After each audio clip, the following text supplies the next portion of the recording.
Hey folks, I'm Ray Latif, the editor and producer of BevNet's Taste Radio podcast, the #1 podcast for the food and beverage industry. I'm also the host of Brewbound's Pitch Slam 12 competition, which is presented by Brewers Collective, the craft business unit of Anheuser-Busch. The Brewbound Pitch Slam is a one-of-a-kind business pitch competition that gives entrepreneurs behind the beer industry's next breakout brands an opportunity to sample their innovative products and showcase their business plans to a panel of expert judges and the audience watching at home on our video stream. 6 brands from our semifinal round, which was held earlier this week, have moved on to today's final round. And let's talk about the rules for this round. Today's contestants will have 5 minutes to deliver their pitches. Our judging panel will have 5 minutes to deliver feedback and provide and ask questions. Once all of the finalists have presented, the judges will convene and pick a winner. We will announce that winner approximately 30 minutes after the end of the round. The winning brewery will receive a $10,000 digital advertising package on brewbound.com. Additionally, Brewers Collective will provide the winner with multiple opportunities to connect with craft founders as well as industry veterans and specialists across different functions, gaining access to invaluable insights and state-of-the-art resources to support their growth. They'll also receive lab testing and quality assurance support through Elevate QA, a new initiative launched by Brewers Collective that provides free lab access and assistance to craft brewers. Big package indeed. Let's meet our judges, beginning with Tom Bly, who is the innovation brewmaster and co-founder of the pH Experiment, continuing upon his work with the Brewers Collective, where he leads new product ideation, prototyping, and creation. Next is Joy Young, who is the Senior Director of Innovation for Brewers Collective. Joy Young leads innovation and strategy for the craft business unit, supporting brewery partners to develop and bring to life the most creative new recipes and leading products. Next, we have Sinead Carey, who is the Director of Sales for Specialty Beer and Beverage at Wine Warehouse. With over 17 years of experience working in the beer industry, Sinead has held roles in sales, distributor management, channel management, and trade marketing with Star Brand Imports, Heineken USA, and Anchor Brewing. Last but certainly not least is Benny Ashburn, who is the co-founder and, according to her LinkedIn profile, the dope CEO of Crowns and Hops, a business dedicated to producing world-class craft beer and creating spaces for communities of color, creatives, innovators, influencers, and craft beer connoisseurs. As you can tell by the incredible cup that's sitting next to Benny, she is, as the CEO and co-founder, the winner of last year's Brewbound Pitch Slam competition. Crowns and Hops, once again, took that home. Congratulations once again to Benny. And we will have a winner at the end of this competition. Really excited to find out who it is. First, we have to hear from the contestants. So let's get started. Our first finalist for this round is Youngwon Lee, who is the CEO of Doke Beer. Youngwon, how are you? Hi, how are you? It's great to see you again. Excited? Excited. Are you ready to give your pitch? There you go. All right. Well, as soon as you're ready, your 5 minutes will begin. All right. Hi, everyone. I'm the founder of Doke Beer, craft beer with touch of Asian inspiration. I have been in the alcohol industry for about past 12 years now and had the awesome opportunity to manage various alcohol brands ranging from wines, spirits, RTDs, and eventually to craft beer. But out of all, my favorite time has been in the craft beer industry. I believe we have the most open-minded consumers and innovative people making beer. It is a highly competitive market, and yet all the breweries are always supporting and collaborating with one another. As I got more involved in the beer scene, I saw an opportunity to create a company. As I was planning the company, I wanted to be rooted in heritage, be authentic, and yet be playful. But I got stuck for a while trying to create the brand. But one day, my wife said, "What do you think about tokebi?" And I said, "Tokebi? These are mythical creatures in Korean folk stories. They hide in objects during the day, come out at night to eat, drink, and have fun with people. They, punish bad people, help good." But all of a sudden, it clicked.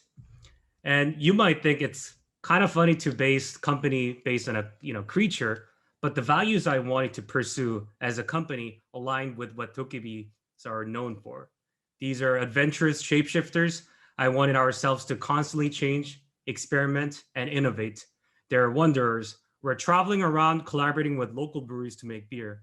We launched a brand with a pop-up store. We connect people, we celebrate, and together.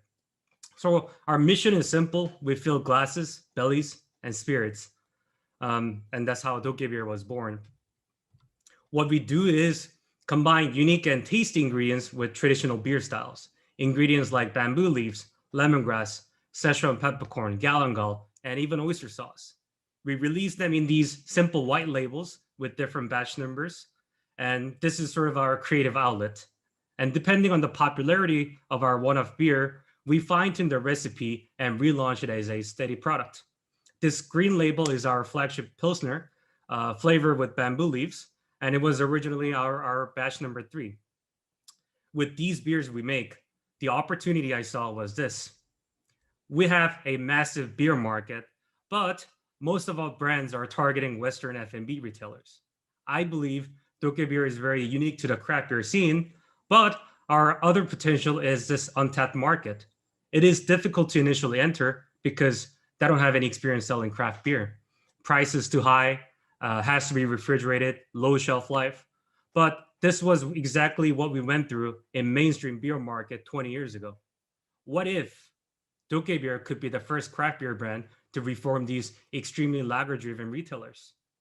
We have one Asian retailer who started selling our beer a few months ago, and they're moving about 50 cases a month. And that's not a small number.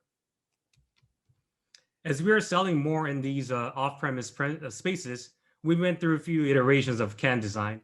We started with Dokebees hiding in the back of the cans, then to the ingredients, and finally with ingredients and Dokebees together on the front label. We use Dokebe character throughout all of our design elements. We're still a very young startup going through changes, but always making improvements on our can labels. These are some of our merchandise items that we're selling now and planning to sell. We're also designing a limited release tumbler that includes all the ingredients we've used in 2020. We launched the brand with the pop-up store last February on the first day of SF Beer Week. We were known for having best Korean fried chicken in the Bay Area, but after 1 month, COVID hit. So we had to pivot the business and focus on our beer distribution. Everything I showed you guys until now are the pretty part of it. And this is a lot of blood, sweat, and tear we went through. This is one pallet that our first batch that we made that was sort of destroyed during the transportation. But we're currently, I'm driving about 200 miles a day, over 12 hours of period with my Prius. And we're also supporting local community healthcare workers and doing online virtual event to promote the brand. Thankfully, we have been well received by the community and everyone has been supporting us. We will never be Untapped 5.0 beer company, but we will be known for being creative, innovative, and adding more flavors and diversity to the beer industry. So depending on where you're from, these flavors will either take you on a journey to the far side of the earth, or if you're an Asian like me, take you on a journey back home. Thank you. Great presentation, Young Won. Good stuff indeed. Let's start with Joy. I have a feeling you kind of liked Young Won's presentation. What are your initial thoughts on what you heard today? Yeah, thanks, Ray, and thanks so much for the presentation. I love it. I did really enjoy your story, the background of the brewery, and what you guys are going through now and what's going to take you into the future. One of the things that I was super interested in, you mentioned it at the end of your presentation and your pitch, is the connection to the Asian American consumer, right? So you talked about the market being kind of untapped in the restaurant industry, but there's also a ton of influence that Asian culture is having in so many aspects of different industries, of course, the food and beverage industry. What have you seen so far with your brewery actually really being able to get consumers, with Asian culture to want to really try and support and be ambassadors for your brand?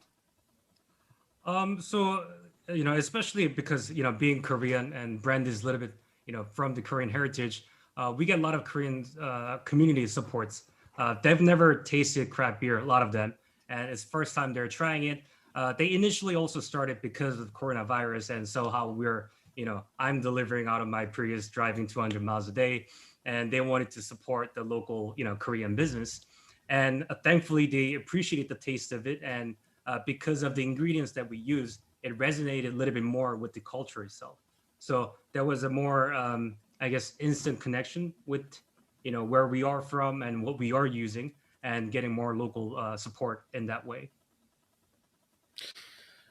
I wonder, do you see that this is being expressed as much on the packaging as it needs to be, Sinead?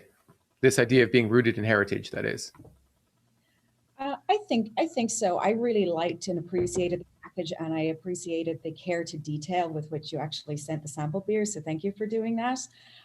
So I feel it's there, and to me, the packaging was very clean, which I also appreciate in beer packaging. I feel that it would jump off the shelf very easily. I think you could highlight the ingredients a little bit more with regards to the actual labeling of the beer, because you are using such interesting, flavorful ingredients, and maybe a little bit of a story as to what kind of flavors that those are going to lend to the beer as well. I think the question I had, it sounds like you're predominantly dealing with the on-premise market right now. Do you have plans to enter into the independent retail channel or into the chain channel? And how does that look for you? Yes, definitely. We started as a pop-up store and with the draft beer, but because of COVID, we had to pivot, and all of our beer is produced in cans right now, and majority of our sales revenue is coming from off-premise accounts. So we do sell from local grocery stores like Berkeley Bowl, Gus's Market in the area. We're in conversation with the Whole Foods to launch in the retail shops, but also we're also doing direct to consumer, selling through from our website and doing deliveries door to door. Benny, this is a pretty interesting brand, and Youngwon identified the intersection of where it sits, or he identified where he thinks Tokyo Beer sits at the intersection of a bunch of concentric circles.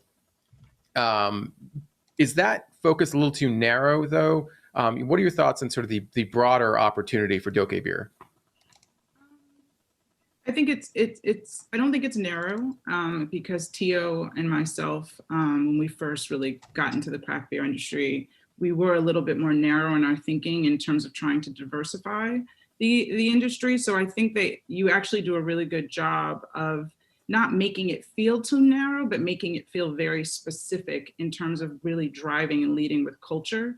I really appreciate the curated experience that you've presented, from the packaging to the merchandise, to the story, to these really, amazing, Korean folklore characters that really, drive the whole story and make it a little bit more playful, but also make it enjoyable. I think to Sinead's point, I like that you've evolved your labeling, because the labels that we received, it was very hard to tell the difference between the different styles of beer. And I think you've now added those ingredients and some pictures on the actual labels that drive that forward.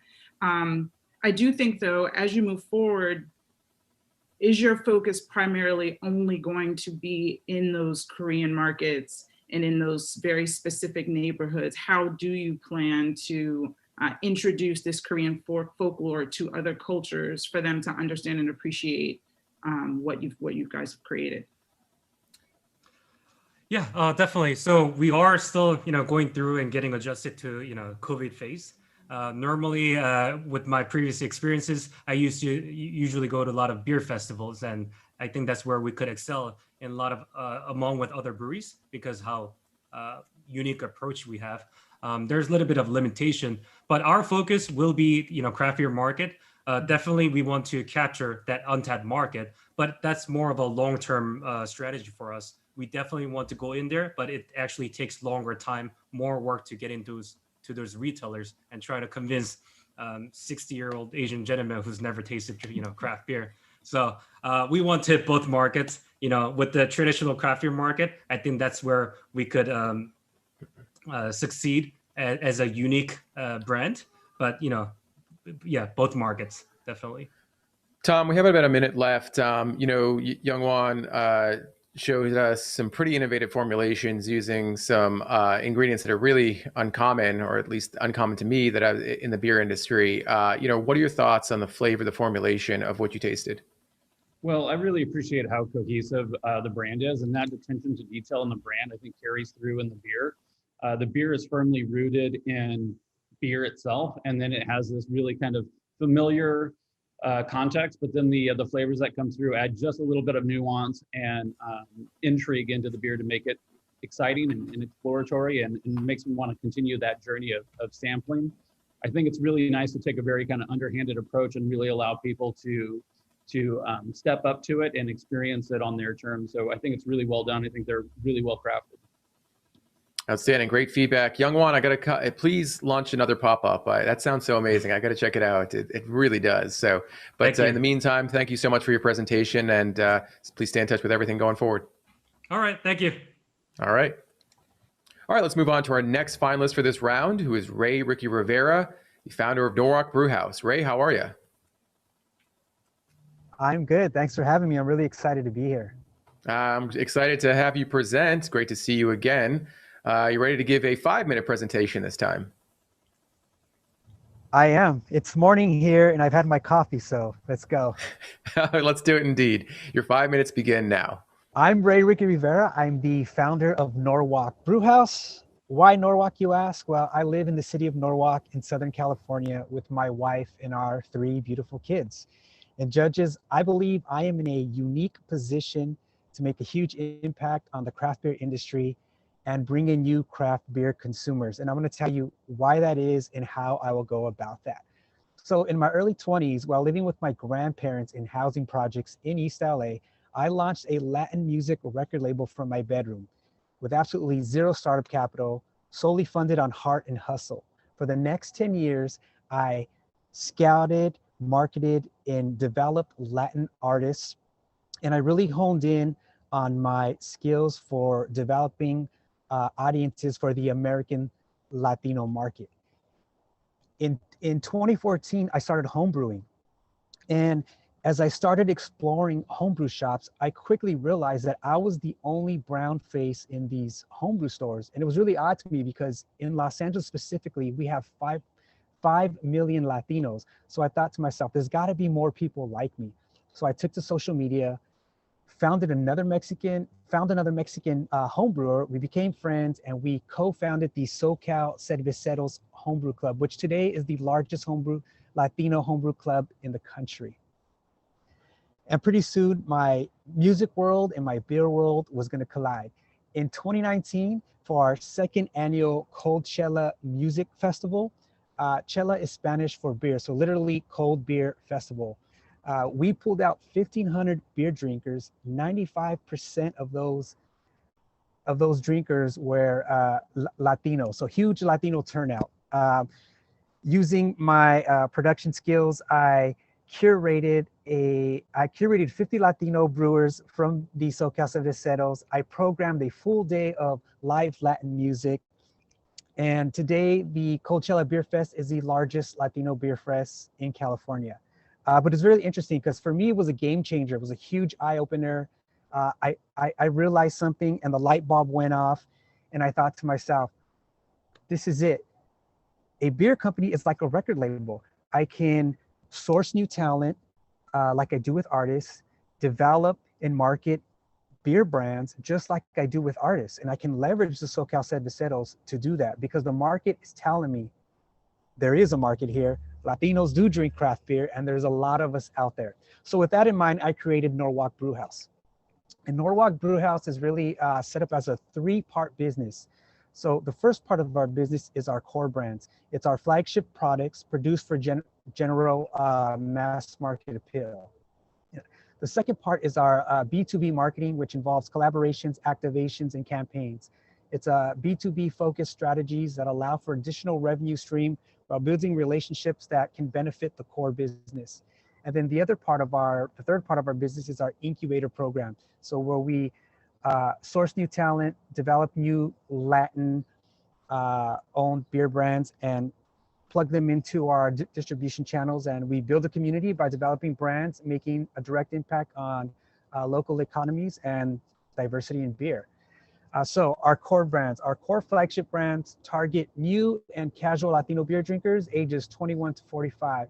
These beers are deliberately approachable, easy on the palate, and brewed to resemble the mass market lagers that newer Latino consumers may already be familiar with.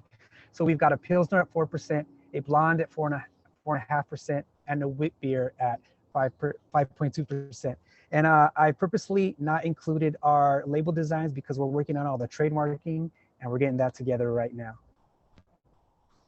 So our innovative B2B marketing activations. So here you have the Love Fights Back beer, which you guys tasted. So we're building brand awareness by creating a multi-layered collaboration, utilizing music and art to support social causes, while bringing in added value to consumers by offering exclusive multimedia content and unique merchandise. So with this, I put together this entire what I call beer project, and we brought in music, we brought in Eagle Rock Brewery, we partnered with the Urban Peace Institute to give our social cause component. But what's really cool is when you scan the QR code on this can label, you get taken to a download of an exclusive song that we produced specifically for this collaboration. You also get access to an exclusive interview with myself, with the owner of Eagle Rock Brewery, with the artist and the director of Urban Peace Institute. Ray, I'm sorry your 5 minutes are up, but thank you so much for your presentation. Thank you. All right, let's talk about Norwalk Brewhouse, judges.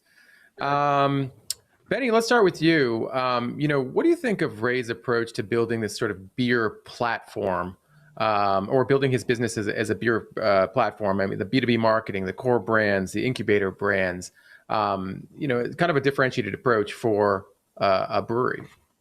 I mean, I think it's pretty genius, honestly. I think when you say a beer company is like a record company, that is absolutely true. It's innovative, it's creative, it's expansive. And I think what you're creating allows beer to be more than just product on shelves.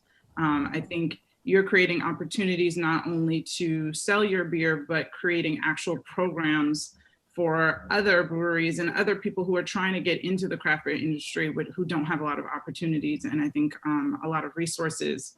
I think there's a lot going on inside of the Norwalk brand, and I would love if it could be maybe centralized just a little bit more, because I think each section of what you're doing is so important. But what I would love to really focus on, if Norwalk is the lead factor or the driving part of what you're doing, I want to understand that more and let everything else sort of kind of filter outside of that. But I want to narrow in on what Norwalk is, so that that's the place I always go to first. I know Norwalk is Ray. I know Norwalk is the center of the business. And then all of the other programs are subsidiaries or portions of that. So that would be my only advice, is that core piece, that core brand is what is going to drive everything forward. And that's where everyone should be following you.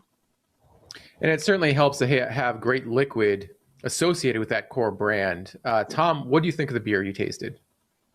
Well, much as Ray described, I mean, there's a multi-layered kind of effect to it and an approach to the way that they see their business. And I would say that the beer reflected that as well. Love Fights Back has multiple flavor, tropical flavor profiles added to it. There's a very strong hit of the guava. It's multi-layered in that regard. I do like that it's ripe, it's tropical. There's a little bit of funk in the tropical carryover through the blonde. The question I have is how do you start to use the curating of this portfolio to really enhance and elevate your proposition and your identity as a brand, and kind of use that to be more cohesive? But all in all, I thought the beer was well made and it was a great collaboration. And I appreciate the collaboration component of it as well. Ray talked about the lack of a Latin-focused beer, a Latin-focused craft beer out there. Are you seeing that as well, in the Los Angeles area? And if so, do you think that Norwalk Brewhouse, might have a place on your shelves in the near future? So I would absolutely agree with Ray. There is really a craft brand that is speaking directly to the Latino community right now, from what I've seen in the market. I think there is a place for it. Again, I think it goes back to what Benny was saying, is making sure that you have a very cohesive brand story that links back to Norwalk Brewing and to what you're doing. I think the liquid was really great. It was probably one of the favorites out of which I tried. I will fully admit that I almost lost the QR code on the packaging because there is a lot going on in the packaging. And I think that's a fundamental part of what you're doing and how you're building your brand and how you're reaching a community with your story and with music. And, you know, where I think it, particularly in Southern California, the links between, you know, good beer and good music, partly driven by music festivals, is really, really important. So I think, again, going back to what Benny said, try not to lose sight of, you know, having a true tried and tested brand with Norwalk, but I think continue to speak to the Latin community is absolutely underserved right now in the craft brewing industry. And Joy, Ray talked quite a bit about his work building out the Coachella Festival. You know, when you're looking at brands and you're hearing pitches, how much do you factor that into your evaluation? Is the prior experience in a particular industry and how it relates to their current business? Yeah, first, Ray, Coachella, genius, right? Love the name. Definitely grabbed me as soon as I saw it. And then also just hearing you talk about, you know, what that meant and what you were actually trying to do for that festival, super meaningful. To your question, Ray, I do think that the experience, right, and the connection to the mission and the vision for why you're even getting into this business in the first place really does matter. I definitely want to echo Benny's point on, you know, it being about, you know, the authenticity of the brewing, the culture, the Latin, you know, focus there, and really being able to tie it together. So as much as you can bring that story to life, I think it's the most important part of what you're trying to do with Norwalk. It seems like there are layers to what you're trying to build with the brewery and the brand, and starting with that real fundamental need to bring Latin culture into craft beer through something like Coachella makes a ton of sense. But one question I have for you, and I know we're out of time as well, is, you know, thinking about where we are today with festivals not really being as much of what we can do in person. Have you thought about how you might translate this idea of Coachella into this post-COVID reality that we're in right now? And Ray, you've got 30 seconds to address that very complex question. Yeah, we actually thought about it, and people kept asking if we were going to move to a digital platform. And really, for me, I wasn't really excited at first to move to digital or online because, you know, it's all about the connection. It's all about seeing people in person, especially for Latinos. We love to be around each other, and we love just that interaction, that in-person interaction. So it's something that we're still figuring out. But yes, we've thought about it, and it's just a tricky thing. And unfortunately, I don't have an answer of, you know, how we make that transition in this moment. I think we're still figuring it out. Thank you, Joy. All right, well done, Ray. Thanks so much for the presentation, and hopefully we'll see you again really soon. All right, moving on to our next finalist for the round. That's John Renthrope, who is the CEO of Cajun Fire Brewing Company. John, how are you? Pretty good. And yourself, Ray? I'm doing great. I'm even better now that I see your outfit. This is, I think, one of the first times, if not the only time, that I've seen someone wear a tie for the Pitch Slam, and I absolutely love it. So I appreciate it. Thank you so much for doing that. Are you ready to give your 5-minute presentation? Let's vibrate. I'm ready. All right, your timer begins now. All right, good morning, good afternoon, and good evening, everyone. My name is John L. Renthrope. I am the CEO of Cajun Fire Brewing Company. We're historically, we're the first Black and Native American-owned brewing company in the state of Louisiana. To date, we were established in 2011, and most importantly about our company is our mission, brewing for socioeconomic change, one pint at a time. Cajun Fire, we're also headquartered in the birthplace of jazz, New Orleans, and that has a significant impact on the products we produce and their resemblance. Our products have garnered a cult following in the birthplace of jazz, and we produce products that pay homage to the Cajun, Creole, Houma Nation, and African diaspora, which this region is well renowned for. On the slide that you see, we have a new release that's coming to market that's actually getting canned as I'm speaking. I'm happy about that. Our P-Train Funk. We have our flagship beer, Honey Ale. And also we have our seasonal offering, if you can catch it, our Big Chief Cream Stout. One of the things that Cajun Fire solves is that by us being the 5th Black-owned brewing company in the nation's history, we are operating in a realm of a lot of disparities. There are more than 8,000 plus breweries in operation in the United States. We're one of the few that's family owned and operated that happens to be African American. In our state, some of these inequities and how they factor in, we have 900 plus employees. People that's directly employed by a craft brewery in that industry. In the state of Louisiana, it's a $740 million economic impact. And these are numbers that's from 2017. We directly employed in that number, there's less than 10 people that identify as African American in the state of Louisiana that are employed by breweries in operation. So that's a huge disparity. Some other things that we are facing, the stakes are higher than they've ever been for small business owners. We have an active hurricane season, the worst in recorded history that affected us. And, we're a company that was founded and created in the shadow of Katrina. So that's definitely rooted in our efforts. The canning shortage, the worst since World War II, that's affecting a lot of breweries and other dispensary companies. Also localized disruption, like you're looking into 2021, you got Mardi Gras that's closed. That's a huge revenue generator and something that small business owners look to. So we've been doing a lot of different pivoting. I'm happy to say we have pivoted due to that in multiple states. So we've been constantly growing our reach. We have pivoted in the states as Georgia, North Carolina, Virginia, and even as far as exporting opportunities in Canada. So I'm really happy about the leadership and where we've gone with that. And this is our solution. That's the most important thing. We have a solution for economic growth, engaging and increasing food and beverage tourism, specifically tailored to the cultural economy. This is our bread and butter right here. This is our socioeconomic growth blueprint. We have site control of 10 acres of commercial land in New Orleans East. We're developing our brick and mortar. We acquired this property in 2016. We still are independent and we've done everything to date independently. We're increasing our beer and food tourism opportunities for this area. It's an area that has more than 80,000 occupants in it. And as you can see in the picture, we're in the shadow of Jazzland that's still in disrepair and blighted. So that's our motive. We're doing tangible good in the community. This area has 120,000 net index traffic every day, not even on a holiday. And that's some of the things we're doing to promote STEM jobs. Ultimately, in our first years of operation, we will create more than 15 plus quality jobs. This is our beautiful family that we operate with. I'm not alone in this endeavor. I have my wife, my business partner, Adam Dawson, as well as my blood brother, Jamal Renthrope, and my other business partner, Paul Taylor. Together, we make up the Cajun Fire family, but we're not alone. We also have partners, more legal support than I wish we had, but they're good work. We also have our distributorship partners in the states of Georgia, North Carolina, and Louisiana as represented. We also partner with the Southern United States Trade Association. And most importantly, we have $3 million worth of liability coverage via our Swanson Insurance Company, which is also a disadvantaged minority business company.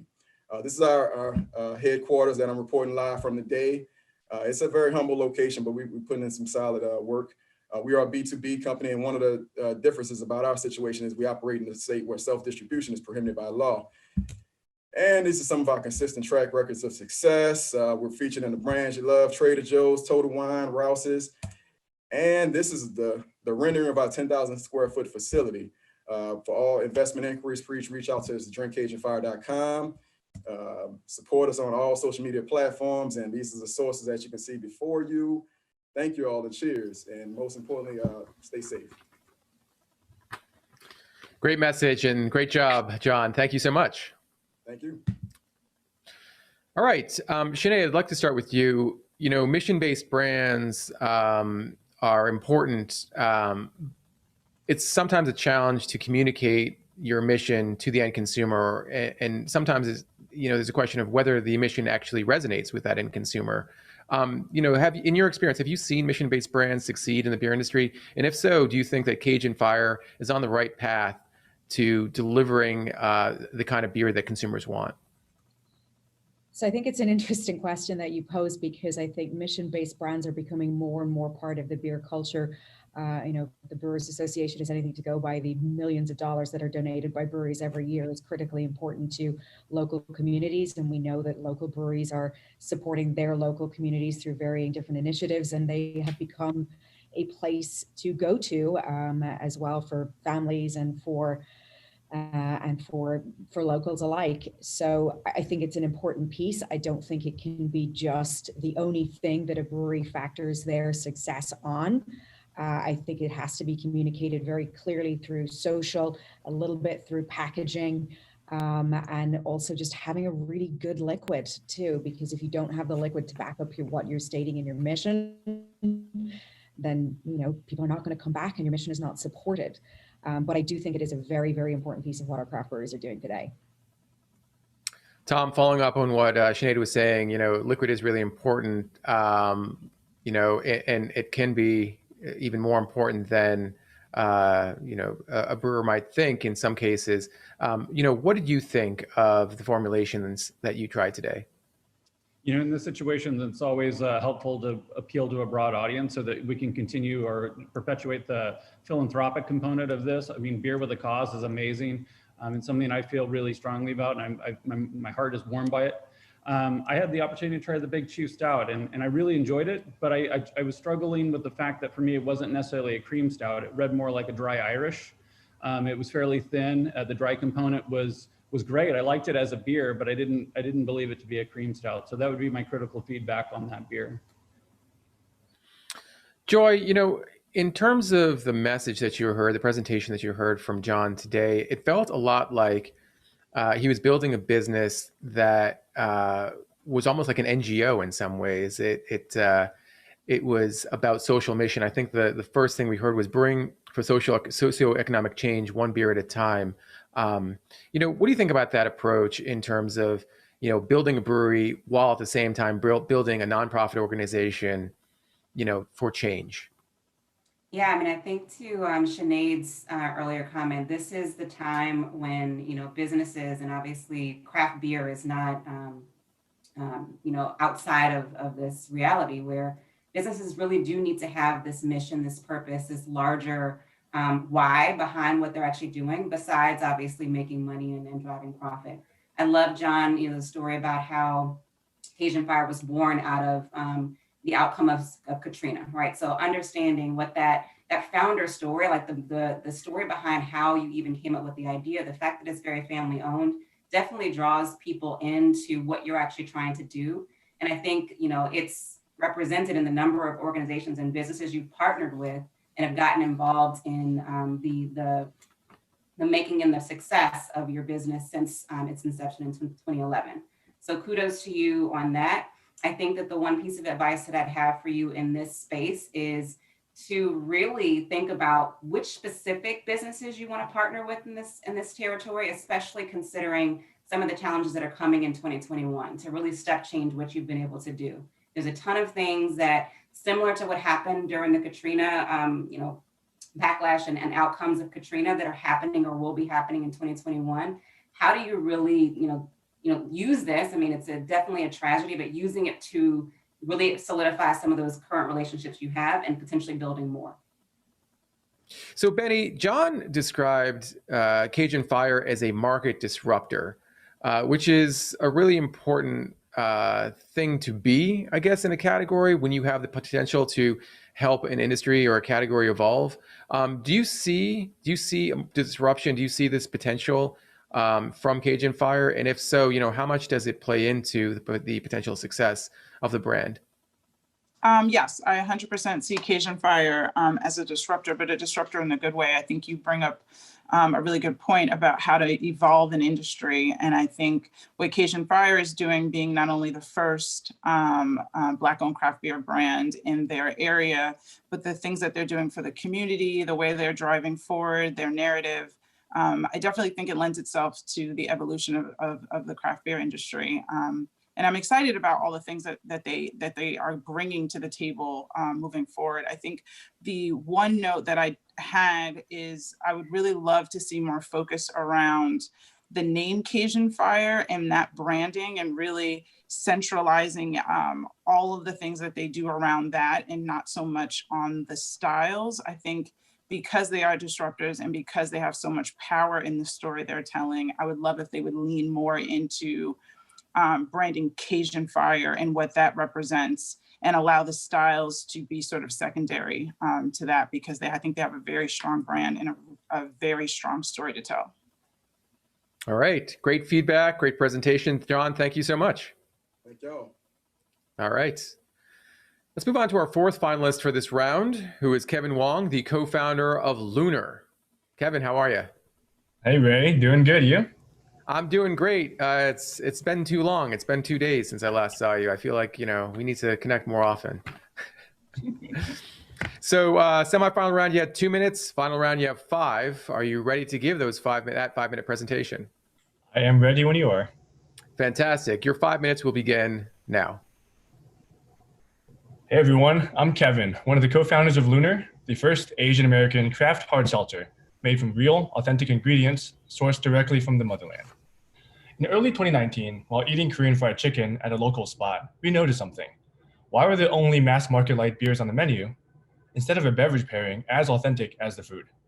Why wasn't there a drink that proudly celebrated the flavors that we grew up with? So we started to do some research, but all we could find were artificially flavored cookie cutter lemon and raspberry drinks.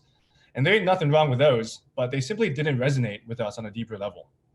So we took matters into our own hands, spent a 1.5 years brewing, formulating recipes, taste testing, and traveling back and forth to Asia to find the right ingredients. And somehow, at the exact same time, we were witnessing a huge cultural phenomena bubbling up underneath our feet. Over the past few decades, Asian restaurants have been the fastest growing cuisine in the US. But in the past few years, there's been this massive rising wave of Asian American culture across the board, starting with the first few boba stores popping up, to the wild success of Crazy Rich Asians, to the rise of K-pop and the increase of AAPI political representation this year. It's clear that America's tastes are Easternizing, and yet in the red hot seltzer category, there's a distinct lack of representation and focus on a rapidly growing community. So to fill that void, we launched Lunar, the first Asian American craft hard seltzer that celebrates the flavors we grew up with that are near and dear to our hearts. And as we pioneer the craft seltzer category, we wanted to address the lunchbox moment. As a kid growing up in the suburbs, I was always embarrassed to bring my lunches that my mom made to school, since I was afraid it'd look and smell different than what others were used to. But with Lunar, we're creating what we call the reverse lunchbox moment, where people can be proud to be seen drinking our seltzer. This year, we launched our first flavor, yuzu, which is made from real yuzu grown in Japan's Shimane Prefecture, to fully capture the fruit's iconic floral aroma and tartness. And next week, we're launching our second flavor, lychee. It's made with real lychees from Thailand to properly highlight the fruit's tropical sweet and sour notes. Each flavor has a deeper significance and story behind it, both to ourselves and to the community. We crafted our yuzu seltzer in memory of Sean, my co-founder's childhood winters, where his mom would pour him hot yuzu tea every morning. And our lychee seltzer is made in memory of my childhood summers in Taiwan, where grandma would help me buy the best lychees and fruits from street vendors. And to do these flavors justice and share these stories and experiences with the world, it's imperative for us to only use actual, real ingredients and never anything artificial. And don't just take our word for it. People love our seltzer. We've heard from people who say they don't drink any alcohol except for Lunar. We've heard from beer snobs who begrudgingly admit that I don't drink seltzer, but I drink Lunar. We've heard from seltzer skeptics who hate White Claw and Truly, but were saved by us. And our email inbox has been flooded with people across the globe asking when we'll be available in their area. And part of the reason why that's happening is because of a unique value prop for everyone. Asian American consumers find our flavors familiar and authentic. The rest of the consumer base finds us new, exotic, yet approachable. Restaurants are elevating the menu with their first seltzer pairing ever, and increasing average check size even on delivery apps, while retailers want to attract these valuable shopper demos. Distributors want to leverage our unique offering as a tip of the spear into Asian-owned accounts that have been difficult to penetrate. So despite launching during a pandemic, we've been able to gain meaningful traction both on and off-prem in New York, and we're expanding to California and other key markets next year. We may be starting off with just some damn good craft seltzer, but we're aiming to build a brand into a movement, one that breaks barriers, helps share the stories and experiences of those with hyphenated identities, It inspires others to be proud of who they are. The days of generically designed brands are over. Today's consumer values authenticity and a strong mission. And by actively partnering with AAPI causes, we mean it when we say that each sip of Lunar is a taste of Asian Americana in a can. Thank you. All right, well done, Kevin. Asian Americana in a can. I like it. You know, I think I would never classify Tom as a beer snob. I would classify you as a beer expert. And Kevin, you know, you said this appeals to all kinds of beer people. So, you know, don't take this the wrong way, Tom. I want to get your opinion on the taste and what you thought of this particular hard seltzer. Well, I'm occasionally a beer snob, but I'm also someone who makes hard seltzer. So I think I can answer this question and speak to this a little bit. Kevin, I really want you to know that it's hard to make a clean seltzer. You can go awry pretty quickly depending on yeast attributes that you're using and how it comes through. You don't have any of those issues. The other thing that's really admirable about this product is the authenticity of the flavors. I've worked with yuzu pretty regularly, and sudachi as well, and they have a very distinct flavor profile, and they're citrusy, but they're very woody. And that herbaceousness, when done properly, is really, really beautiful. And you've done that really well in the Lunar for me. I really enjoyed the overall flavor. I thought it was super clean. I would also want to speak to drinkability. It's not just important that you make a good product. It's important that you make something that's drinkable, that you might want to have one or two. And I would easily have one or two of your beverages. They were really well made. I can't say enough about them. I will say the one criticism I might have is that it could use a little bit increased carbonation, but it's a small talking point. Well done. So Tom talked about the authenticity of the flavors. Kevin talked about brand authenticity being really, really important. Communicating that on a package is also really, really important. Benny, did that message of authenticity come across in the packaging of Lunar? Yes, definitely. I was able to very quickly identify your concept of, Asian Americana in a can. I think that was actually very clever, very simple, very direct. And it was really good, honestly. I'm not a huge fan of seltzers myself, but I definitely was looking forward to having more than just the one or two cans that I had. So I think your branding and marketing is really beautiful, actually. I think it's very clean, it's very elegant. It doesn't complicate the story, the messaging, or the flavors that you're expected to taste when you actually sip the product. So I think you did a really good job there. Yeah, I don't really have any questions. I think it's really nicely put together product. Congratulations. You know, one point that Kevin made that resonated with me was this idea of a reverse lunchbox moment, or a lunchbox moment when you're bringing in food that might be ethnically themed, and you know, people are questioning what it is, and coming up with this reverse lunchbox moment is pretty interesting. Joy, what did you think of that part of Lunar and Kevin's presentation? Yeah, thanks for the question. First of all, Kevin, I love a personal story. So I think that was, resonated really well. I think I've heard the same from friends of mine who, might have a different culture and have different prepared meals at home that they would then bring. And people will be looking at them, in a way that was confused or curious and what have you. I think what's great about connecting that story that you had, that's super personal, and the folks that you work with as well, to what product that you're bringing to bear, is the fact that you did that, but you almost make the flavors that in those cases, in the personal cases, were more curious, much more accessible and familiar. And I think that is what, this concept, this idea of Lunar really brings to life really well. I just want to echo Tom's comment on yuzu and the flavor, and being able to bring that to life so authentically in the beverage. It was really well done. I think I've had so many seltzers, both within my company, but then also competitors in the marketplace. And this is definitely one of the best that I've definitely tried. So congrats on that. Well done. Yeah, Sinead, Joy touched on this. I'm sure everyone was thinking about this. A booming category of hard seltzers. So many new entrants coming to market. And what Lunar is bringing to the table is interesting. It's an Asian American themed craft hard seltzer. Does it have enough? Does it have what it takes to stand out among this highly competitive and growing category? So that's, I think for a seltzer like this, the ingredients to me were the key component. Using something like yuzu, which you are not seeing in any other seltzer across the category. I think most seltzers are coming in a white can or a white packaging. So having something that was brighter in color was an automatic draw for me.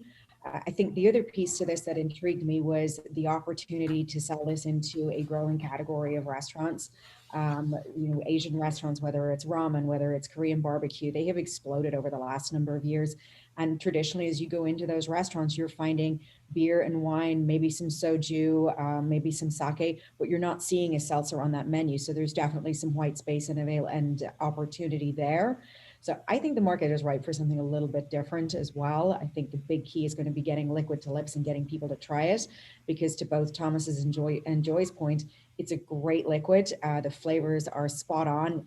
I think to Thomas's point, I would have liked a little bit more carbonation in it, but I think you guys did a really good job.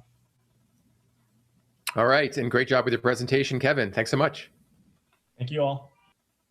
All right, let's move on to our next finalists for this round. Those are Tyler Powell Caldwell and Stephanie Chow, the co-founders of POW Brewing Company. Tyler, Stephanie, how are you? Good. How are you guys? Great to see you both. Are you ready to give your 5-minute presentation? Yes, we are. Fantastic. All right. Your 5 minutes will begin now. My name's Tyler. I'm Steph. And we are POW Brewing. So POW Brewing stands for Power of a Woman. I got into brewing probably like 3 years ago, but I was like still going to like working and really wasn't like too like focused on it because I put like my career first. And then I used to do like women panels where I had young entrepreneurs, like young Black female entrepreneurs just coming up and just talking. And then I was like, I'm doing these women's panels. I'm all for like women empowerment. I need to really just focus on what I really want to do. And what I really wanted to do was start brewing, because it's not a lot of African Americans into brewing. And on top of that, there's not a lot of female brewers. And I was like, I can do this. And I would go to breweries and my friends would go with me and they were like, I don't like none of these beers. So I was like, I wanted to brew something that my friends can enjoy and I can enjoy, and then everyone else can enjoy it too. Just so it could be like nice, relaxing, and it's a good beer. My mission is to provide a good tasting beer, not for only beer lovers, but for like future beer lovers, for women who don't ever think that they'll drink beer, for Black people to experience something different, to just motivate like the LGBT community, and just women like uplifting each other. All of my beers, my background, I grew up in the city of Gardena. So when I'm like coming out with a new beer, I always want to display like, or have something to do with the city where I was brought up and raised. So I have like a beer called Just a Beer from Gardena. I have a beer, Strawberry Square, the beer that I sent you guys. It's a local shopping center in the city of Gardena where I used to like I used to beg my mom, like, can I just go to Strawberry Square to go to the donut stand, or just go to like Jack in the Box and get food and just hang and meet my friends and just hang out. I also have a beer called Venice Way in Hyde Park. It's my Inglewood beer, because when I was 13, my mom moved to Inglewood. So I just want to be able to just make sure that when I'm brewing something, it comes from the heart. It's like, I'm passionate about brewing. It's what I love.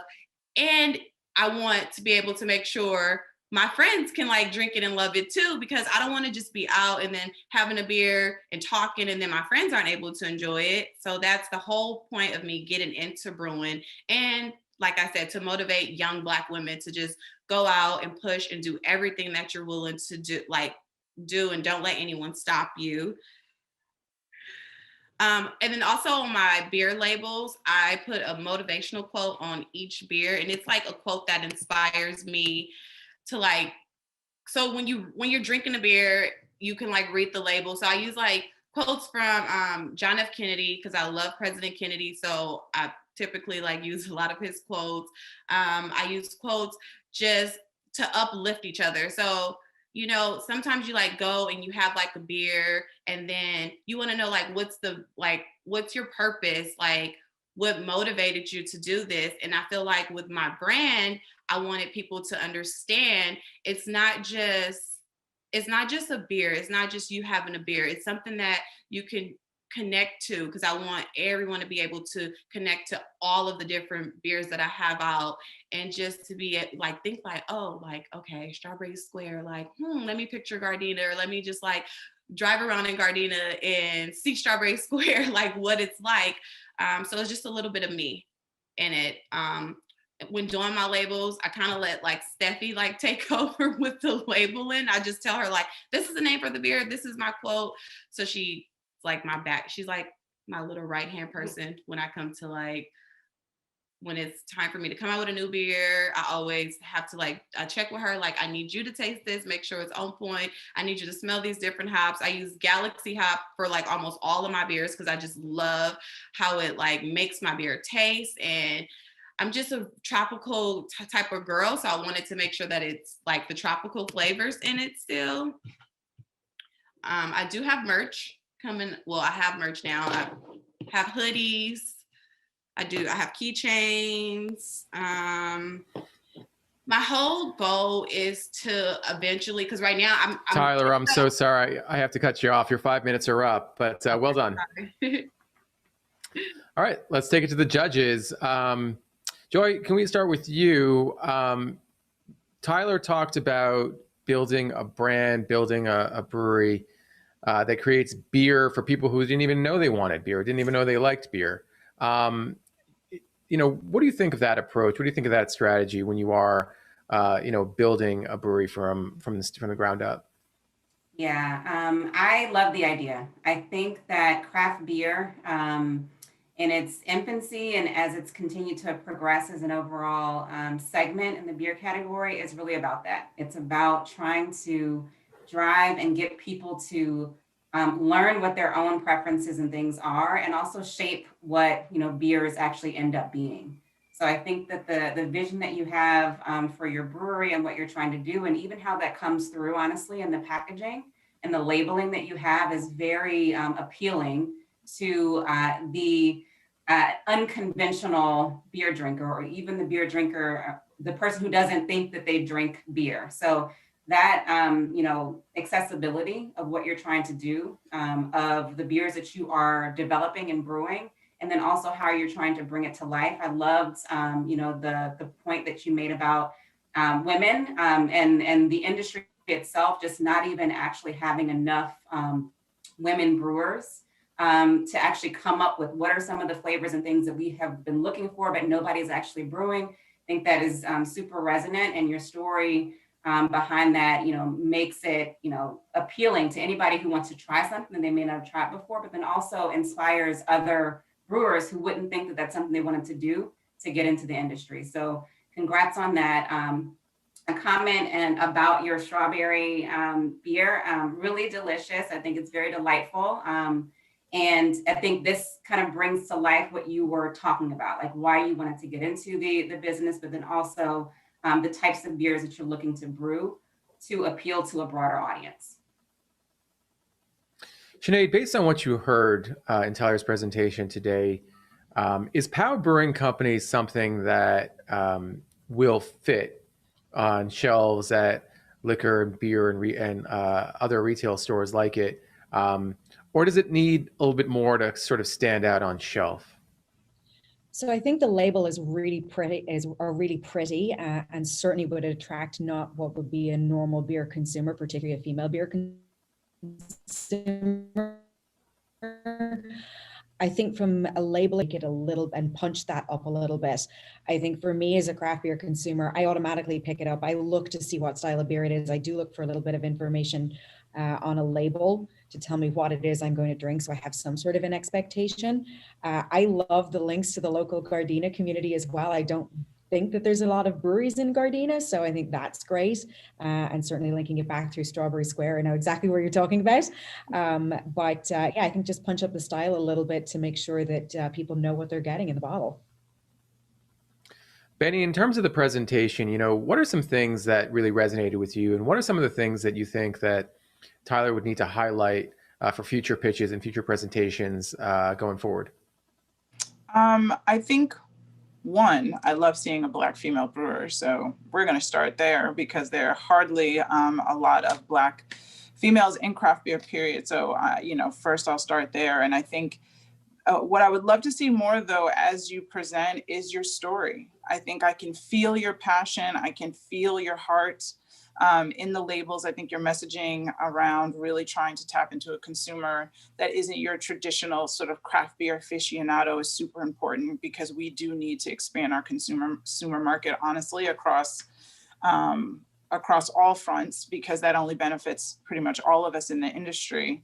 But I would love to understand more of your story, your mission, and where are you going next? I was actually kind of surprised that you said you had a quote from JFK and not Jackie. I thought this is about empowering women. Where did we get JFK from? No, I'm just playing.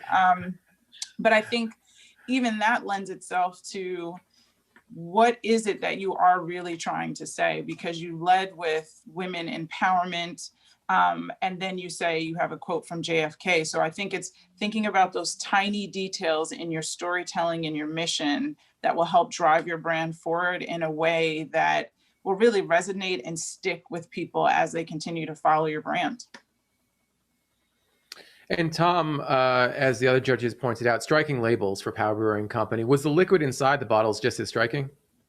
That's a really good ask. The labels are really whimsical, but they're lighthearted, and I think that the beer kind of spoke to that at the same time. I was particularly fond of the Strawberry Square. I thought it had tons of strawberry flavor, super fruity. I like that you're using Galaxy to kind of put an underlayer of fruitiness across your beers. Strawberry is really hard to deal with because it's such a subtle fruit and it has a tendency to disappear really quickly. But in this one, I thought that the combination of the malts, the hops, and the strawberry actually played to it and strengthened the character. It was an enjoyable beer. I enjoyed it. I do want to make a couple of critiques, though, and one of them is that the 32 that I received was a gusher, and I believe that it was probably just probably exaggerated bottle conditioning. So you probably just had something that was probably primed a little too intensely. And then one other thing that I didn't notice, and please correct me if I'm wrong, but I didn't see a government warning on the label. So just a call out on that as well for the labeling. All right, great feedback, great presentation. Tyler, Steph, thanks so much for joining us today. Thank you. All right, on to our final finalist for this round. That's Sean Kawamura, who is the founder of Study Break Hard Seltzer. Sean, how are you? I'm doing great. How are you doing, Ray? I'm doing great. Ready to give your final presentation for this round? Yeah, excited. Fantastic. All right, your 5 minutes will begin now. Hi, everyone. My name is Sean Kawamura. I'm the founder of Study Break, a cocktail-inspired hard seltzer brand based in Los Angeles. Study Break was born out of curiosity. In 2017, I was a sophomore at USC and was just starting to discover and explore the alcohol space. Beer, especially craft beer, when we could afford it, was a go-to. Flavored malt beverages were a crowd favorite, and spirits were an absolute must. While they all served their purpose, I started to notice that there was a disconnect between our generation and the drink options available. Too much sugar, too malty of a finish, and just plain taste alone were what my friends and I wished would change. On top of that, I just didn't feel connected to the brands of drinks on the market. None of them resonated with our generation because they weren't made by our generation. I thought to myself, why isn't anyone our age taking it upon themselves to create a brand by our generation for our generation? Around the same time, around the same time, I got a small bartending kit and started making cocktails for my girlfriend and I. Mojitos were and still are my girlfriend's go-to, so I had plenty of practice and had a bunch of fun with it. One day, I was whipping up some drinks and thought, wouldn't it be so easy just to have a cocktail in a can? Crack one open instead of muddling the mints and measuring out the ingredients. The light bulb went off in my head, and curiosity led me to some long nights of research.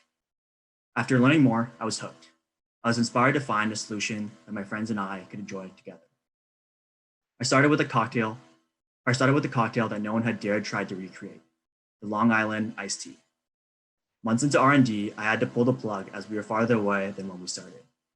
I went back to the drawing board and set out to create a cocktail that everyone, guys and girls, have had at one point or another, the mojito. If you ask my girlfriend, she would definitely tell you that she knew this was a winner from the beginning. 2 years into R&D, when we finally did it. We tested every type of base and eventually decided on a wine base made from fermented oranges that was naturally gluten-free and tasted like a neutral spirit. We mixed it with real fruit juice and naturally sweetened it to give extra flavor without the sugar. And at 6.9% ABV and zero sugar, I envisioned Study Break as a perfect drink, crack open on a hot day in Italy. As we perfected the formula, I worked with my design partner, Mauricio, to figure out who we were as a brand.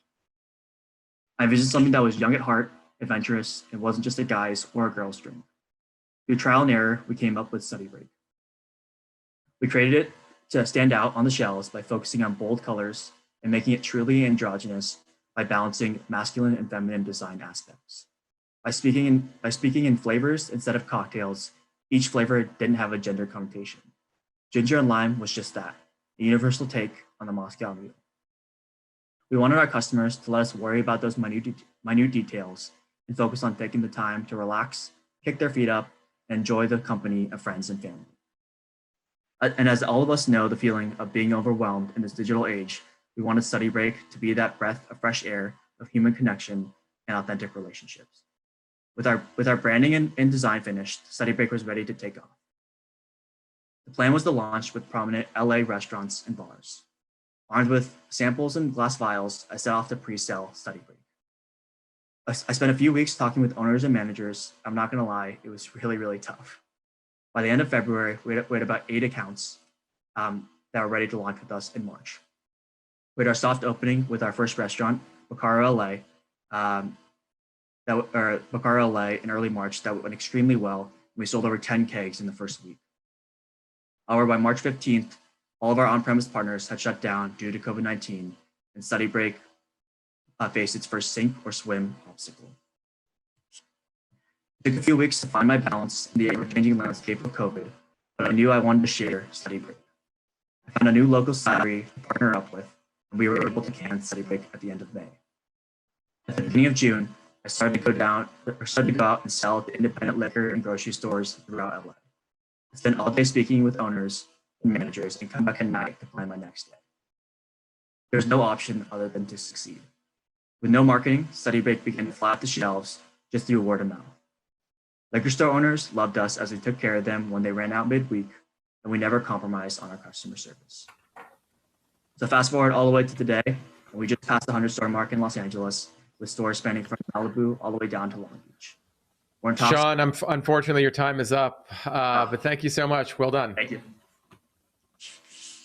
All right, let's go to the judges. Sinead, we'll start with you. We talked about this earlier. The market for hard seltzer is booming, but it's becoming a very, very crowded category. What do you think about Study Break's approach to this category? And in particular, what do you think of the formulation at 6.9% alcohol and 170 calories? So that was something that actually struck me when I first tasted these. I think most seltzer consumers are still looking at that 100-calorie offering, that slim can, because it has really been driven by the bigger companies. I think for me personally, I found these a little bit sweet when I tasted them, but I did appreciate the very clear flavor profiles that were on the label as well. And again, going back to the consumer, they are looking at that calorie count. Health and wellness is a factor in terms of how seltzer consumers are making their decisions and what they're drinking. So I think the calorie count of 170 is definitely a little bit towards the higher end of what I have seen, whether that's through samples that have been sent to us as a distributor or what I've seen in the market as well. So it's just something to be conscious of. Yeah, let's stay on the formulation. Tom, wine made with wine from oranges, again, zero sugar, but at 170 calories. What are your thoughts on the liquid? There's a lot of things I like here. I like that it's wine-based. I like that it's fermented oranges. The flavor combinations are good, but I agree that these are just too sweet. I appreciate the fact that we're using a natural sweetener here, but we've gone well beyond the tipping point of perception of sweetness. I would dial the sweetness down in terms of perception down to maybe a quarter of what you have. And I think it would start to be a much more balanced drinking experience. As it is right now, it's too cloyingly sweet for my taste, and that's just my perspective. And Joy, Sean outlined the inspiration behind Study Break and what it represents to him. What do you think about sort of that inspiration and how it has been communicated in the can and the branding that you see today? Yeah, I love the entrepreneurial spirit behind, your story and what you were inspired to do, because, there's always a reason to create something that you think is missing, right? If you see something that is a gap in the products that you got access to think and then, actually brew something that is going to address your needs as an individual and as your peers is a great step forward. So I think the story there makes a ton of sense. I think it's a story that a lot of craft brewers and brewers in general have. So kudos to you on that. I think that it seems that the name, right, for the products and the brands came out of what that impetus was for you starting Study Break. And I think it's really clever. The question and a little bit of feedback I have on that, because knowing the bev alc industry is the implication or the connotation around age, right? So thinking about that 21 plus and ensuring that we don't give the perception that this is for somebody younger than the legal drinking age is the only piece of feedback that I have for you to just be cautious about. And Benny, you get the last word. A cocktail-inspired hard seltzer. In terms of consumer education, what do you think are some of the things that Sean will need to think about in terms of discussing these product and brand attributes?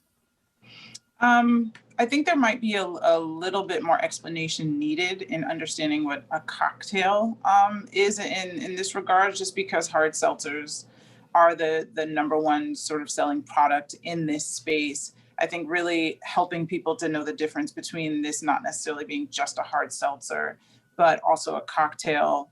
I think it also eliminate some of the concern I think that was said about it being a little bit of a higher calorie count, because again, hard seltzer, everyone's looking for this low calorie kind of beverage, but that's not what this is. This offers a little bit more than that. So I think helping to create the separation between those two, I think eases people into it being a little bit of a higher calorie, it also being even a little bit sweeter, which again, most people wouldn't necessarily be used to, but I think that's how you can differentiate yourself from what is actually in the market right now and could possibly win or sort of take the lead in that space. All right, great feedback, great presentation once again, Sean. Thank you so much. Thank you. All right, this is a tough competition, and I thought all the finalists did a great job. Kudos to everyone who participated today. I know it's going to be a tough decision for the judges, but before we get to the part where the judges convene and decide a winner, I'd like to sort of debrief and get some general thoughts on this round as a whole. We saw some pretty interesting concepts, and I think there's there are some comments that are that the judges made about formulation, marketing, branding, and let's sort of talk about these things in a general sense. Benny, let's start with you. We heard so much about mission and purpose and a reason for being. Some things I think the judges called out as being articulate and well thought out. Some things needed improvement. In general, what are some of the things that these brands need to do to really, really highlight what they're doing from a mission-based standpoint? I think a lot of them really have their mission locked. I think it's just how do you tell that visually? And how do you tell that in your marketing and your social media, in your constant communication you have with your consumer? Is it as clear to you as it is to, I think, everyone else? And I think that's often very hard to do. Packaging, visualization of concepts, it can get very muddled and it can be very difficult, but I think a lot of that information exists in most of these brands. I think we just need to be very, I think they just really need to lock to ensure that what they're driving forward in their narrative is truly coming across as crystal clear as possible in every touch point of their brand across all levels. And I think that's really how you drive the narrative and really get the community to fall in love with the brand as much as you love the brand yourself. And Sinead, yeah, I'm sure your shelves are already pretty packed at this point, and it's it's a evolving process for you to determine what new products and brands can appear on your shelves. What are some of the things that brands really need to do to stand out to you, and for you to say, okay, this belongs on my shelf? What are some of the things that you heard today that really want to make you put these products on in your stores? So I think for us as a distributor, we really do start with what's in the can, because we want to make sure that the liquid is good. We have a big sales force that has got to sell something that's based on based on enjoyment, based on good flavors, based on a well-made product, but also having a good brand story behind it that has a link to community, has a link to mission, has a link to purpose. And also then as we look at, as we evaluate brands as well, it's also where does it fit within our portfolio of brands? Is there a need within the market that particular brand is addressing? So those are some of the things that we as a distributor look at when we're evaluating brands. I think the one thing I appreciated about all of the brands that were presented today is the level of diversity that's coming through in terms of liquid, in terms of approach to market, and also in terms of the different demographics that the brands are speaking to. And I think we as distributors, that's something that we have to look to, because we do service all demographics, varying different areas as well. So that's important as to where we can find that niche and making sure that that's clear to us. I also think that looking at things like your social media and websites, there's that aspect of the business is incredibly important. If me as a consumer or a distributor, if I look on your website, are you able to tell me what stores you're currently selling in if you're self-distributed? Or are you able to say, hey, come to our brewery and taste, so you get that experience of going to see what's happening and what's being made there as well. So all of that has to come through when we're looking at brands and looking at how we flesh out our portfolio. Tom, Sinead touched on this at the top. She said, the liquid's got to be great. And I think based on your feedback, I heard a lot of really good things about the products that you tasted. Is there something though that, really stood out for you, in terms of the formulation of these products? Again, not many, but some of which we saw with really interesting ingredients, not common to this industry. The quality of the beverage is like the bare minimum requirement for entry into this space. And I think that what we need to be really mindful of is that there's an opportunity to leverage and really amplify your message and your brand through the choice and the curation of the beverages you choose to make. I think thoughtfulness and attention to detail is really going to amplify that. And when you really understand your position and your point of view, and you're able to amplify all those details into a cohesive, holistic statement, I think that's when you see the synergies and you really start to understand how those products are really going to resonate, not just with consumers, but as an experience. And the thing I keep thinking about is all of these were very unique. There was every one of these of the pitches were amazingly well presented. People should be really proud of what they did. But there's a great opportunity to really think about the occasion that you really want these beverages experience. And I would just ask that people use a little bit of an editorial filter in terms of thinking about that, maybe as they approach the design of these products. And Joy, in terms of business strategy, it's one thing to really have a great mission. It's one thing to have a really great liquid. It's another thing to have great packaging. But the business strategy as a whole has also got to be great. In terms of what you saw today, Are there things that these finalists need to be mindful of when it comes to building their businesses and eventually turning a profit? Yeah, absolutely. I think first, just congratulations to all the entrepreneurs, the folks who came to pitch today. Great job, very well done. I think just to echo a couple of things, very differentiated products, but then also the diversity amongst the group here was amazing and something that I think we'd just love to see. So congrats again. I think another kudos to this group as well, because you've had a tough year, right? This is a tough time to actually, get into the business and try to be as scrappy as possible and still, have an inkling of something that really is going to make sense. So again, congratulations to you on that. I think despite, the tough year that this has been to kind of get your businesses off the ground and up and running, I think there's been a lot of successes that you guys can point to, and this should be, one of those successes. You've made it to the finalist round. Great, foundation to what you've started, and there's going to be more success to come.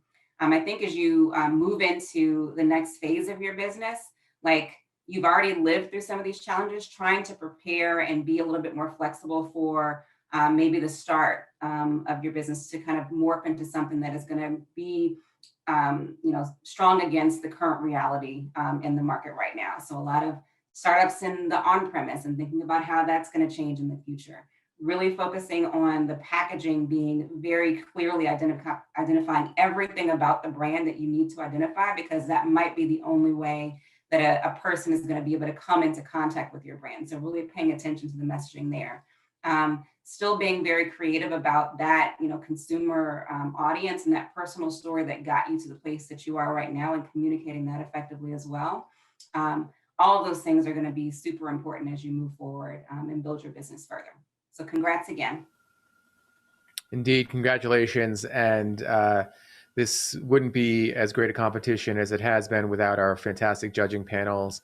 And this final round of judges that we have, this final round panel that we have, has just been second to none. So thank you all so much for all your contributions. Your feedback and advice has been so valuable to these participants and to everyone watching as well. So thank you. Snaps.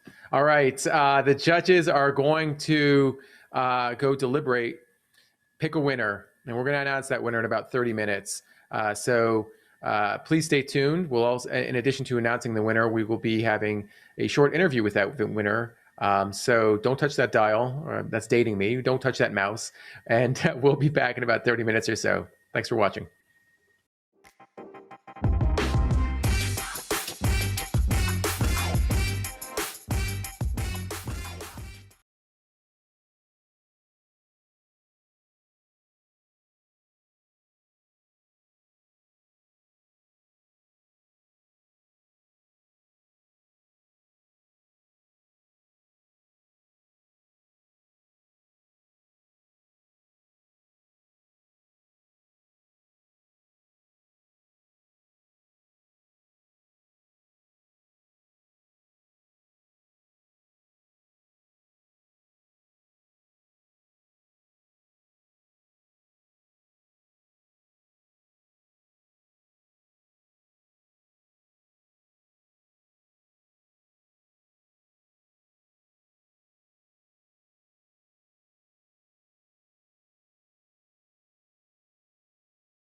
All right, welcome back. Once again, I'm Ray Latif, the editor and producer of BevNet's Taste Radio podcast, and it's time to announce the winner of the Brewbound 12 Pitch Slam competition presented by Brewers Collective, the craft business unit of Anheuser-Busch. Before we make that announcement, I just want to note that the judges were all really, really impressed with all 12 semifinalists and urged all of them to reach out and connect with them going forward. They all want to help in any way they can. And, the folks at Brewers Collective also want to note that, the Elevate QA program that they have is open not just to the semifinalists, but to all craft brewers out there who want to enhance their formulations and look for ways to make better beer, essentially. So once again, congratulations to all the 12 semifinalists. And please reach out to the judges. They want to hear from you. They're expecting to hear from you. If you need their contact information, just reach out to us at Brewbound and we'll get it to you.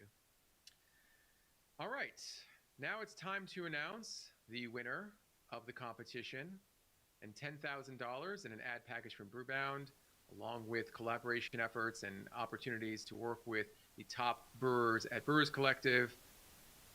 This winner is Lunar. Congratulations to Lunar and Kevin Wong and his team. Right now we have live with us on the show Kevin Wong, co-founder of Lunar. Kevin, how are you? Doing really good. So I have no words to say. I'm really excited. Well, we're really excited for you. Congratulations once again. I bet you're over the moon. Okay, I had to do it. I'm sorry. Now, in all seriousness, very well deserved. The judges were very complimentary of everything that they heard, saw, and drank. I'm wondering. I mean, how did you prepare for this? Because your presentation was tight. Your packaging is, I think everyone noted, top notch. What was your, when you heard that you were going to be a semifinalist, or when you were preparing to join this competition? What was the process? Yeah, I think, for us, for both me and my co-founder, Sean, and, I can't thank him enough. The two of us wouldn't be here without him. And, to us, this brand and what we're about is personal. And I think that's, this is what happens when something, is so personal and meaningful to us. Everything kind of comes a little bit more naturally, right? That the copy on the can, right? The flavors, the formulation, these are all things that, we've tried so many times, taste testing, formulating, fixing yeast issues. And at the end of the day, this is just something driven by passion. And I think that's, what really drives us and, continues to drive us going forward. So yes, we have used it today, but, stay tuned because we're not going to stop after just this one flavor. Fantastic. I'm looking forward to trying the new flavors as they come out. So what's next for the brand? I mean, obviously, a big win for Lunar and for the company. What are your plans going into 2021 and beyond? Yeah, no, there's a lot of stuff going on. I mean, this week alone with Brewbound Pitch Slam 12 is one of the big highlights of the week so far. But we're really gearing up for expansion in 2021. We have lychee launching next week. We have a third flavor that's in the works for January. Lunar New Year, which is coming in February. I mean, we'd be remiss to not capitalize on that as a marketing opportunity for us and our brand. So we're already planning in February. And then really planning out production for next year. We're figuring out how to expand to California, Virginia, Georgia, Florida, Texas. These are all key markets for us. So really trying to find the right distributors, the right partners to kind of take our brand and scale it. And then at the same time, trying to make sure we have enough production to meet our demand. Because right now, that's probably one of our biggest constraints is not meeting our demand. And lastly, it's really just evolving the brand and evolving the mission. We started today here being about the AAPI community. That's kind of our core focus. But really, as I mentioned on our pitch, it's about hyphenated identity. It's about all of us who are in between, who, for us, when you ask, where's home for me? I don't really know. Is it in America? Is it in Taiwan? And a lot of people have the same kinds of questions. And that kind of like duality is something we really want to bring light to the world. And, you know, we talked a lot about all the semi and finalists this time around. Everyone talked about mission. And it's just so important to us. And we want to make sure we continue nailing that. Yeah, I mean, heritage is so important, and I can tell, you know, how passionate you are about it. And it's interesting because, you know, for me, again, I think I mentioned this, you know, earlier in the round, is it can sometimes be this weird dynamic that you're in right now, where when you were a kid, you know, you almost tried to hide your identity. You almost tried to hide your heritage because you were afraid that you were going to be knocked for it.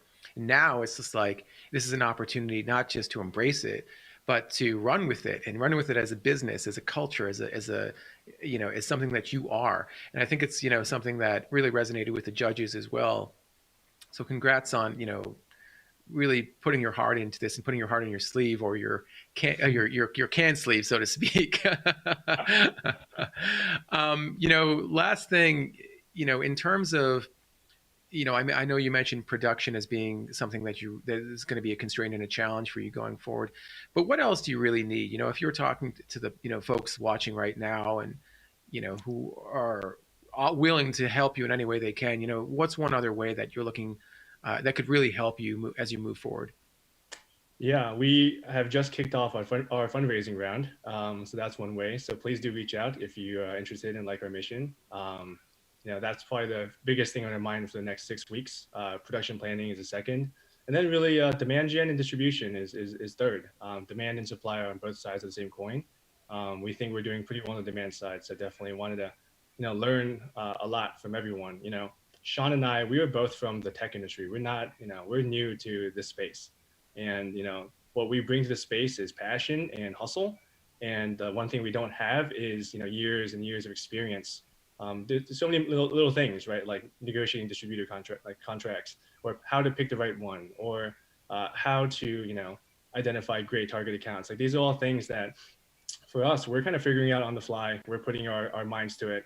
But definitely we want to hear from other people with experience. And that's, you know, advisors and people with kind of a lot of experience is something we're definitely keen on picking people's brains for. So please do reach out. Don't be a stranger.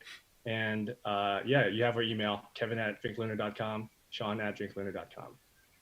And then, sorry, that's all. No, that's fantastic. And I don't mean to cut you off, but I mean, I think probably the best thing to do is to start with the judges. As I mentioned, you know, the judges definitely want to hear from you and the other 11 semifinalists. They want to help. They see the great things that you guys are doing, the great start that you're off to, and want to build and help you build and enhance everything with Lunar and your company. Again, this goes to all the other semifinalists as well. You know, Kevin, you may be new to the industry, maybe kind of green, but you guys are off to a great start.